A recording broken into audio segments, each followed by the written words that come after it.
Now we're going to start our show and turn attention to a subject vitally important for some of our neighbors and friends, living with an addicted person. And we're lucky to have with us this morning local psychologist, Dr. AmyBeth Taublieb, who is here to address this and take your calls at 644-9840 if you have a question or comment. So good morning. It's nice to have you back. Good morning. Happy spring. Thank you. Thank you. Living with an addict. This is a big subject for a lot of people. It's a huge subject. And you know, I would say I can't give you numbers, but a very large proportion of my practice is working with those individuals who have someone in their family with an addictive issue.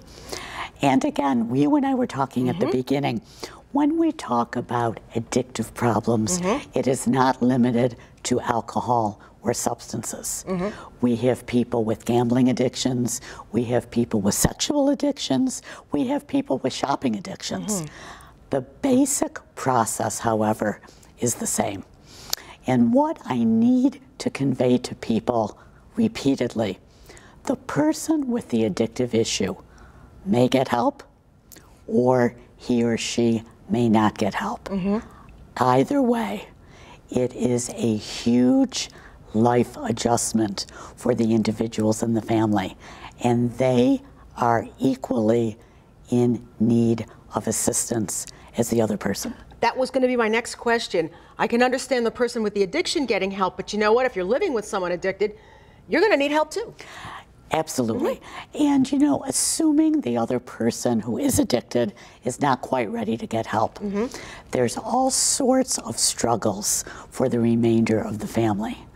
And if it is a spouse and you have children, all of a sudden there are enormous responsibilities and explanations that fall on your shoulders. Is the therapy different for different addictions? Yes and no. Yes and no. The basic premise is the same, because regardless of the addictive behavior, addiction is addiction is addiction. However, what the family member struggles with varies depending on the nature of the addiction. I see. I see. What happens a lot is that there is an element of guilt, an element of responsibility that falls on the family member of the addicted person. If I acted in a certain way, if I didn't say this, if I did say that, maybe he or she wouldn't drink, maybe he or she wouldn't gamble, wouldn't use. Then the 12-step programs, which do so much good for so many people, one of their basic premises is addiction is an illness. And again, for many people, that works beautifully. However, for the individuals in the family, well, wait a minute. I shouldn't be firm.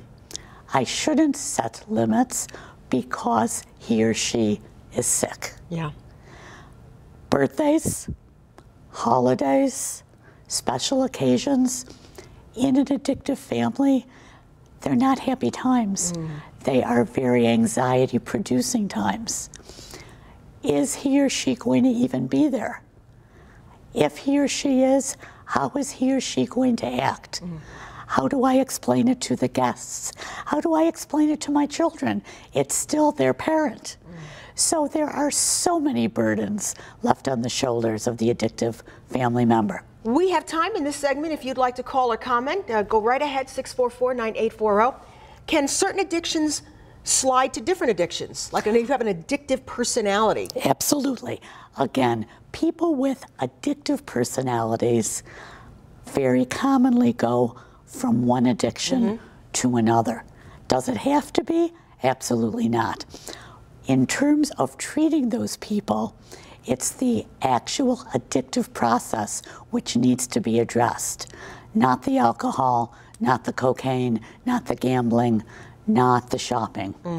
Addictive personalities have addictions.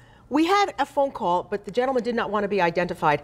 He has a spouse with a gambling issue, and he doesn't really know what to do because she is gambling away all their money. And that is getting increasingly common, especially in the Western New York area.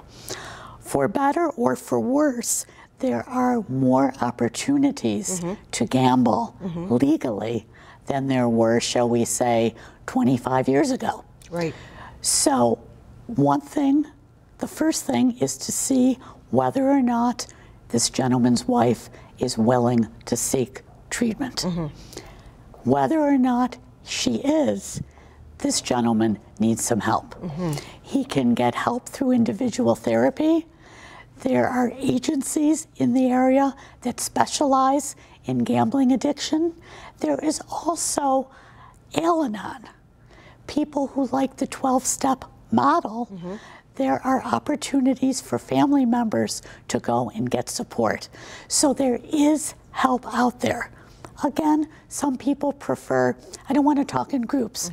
I want to talk one-on-one. As I indicated before, I do a lot of that. But again, there are other people around who do as well.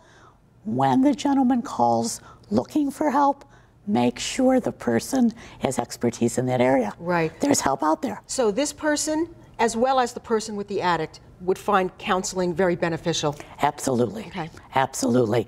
And just because the individual with the addiction may not be ready to get help, that does not mean the family member should wait.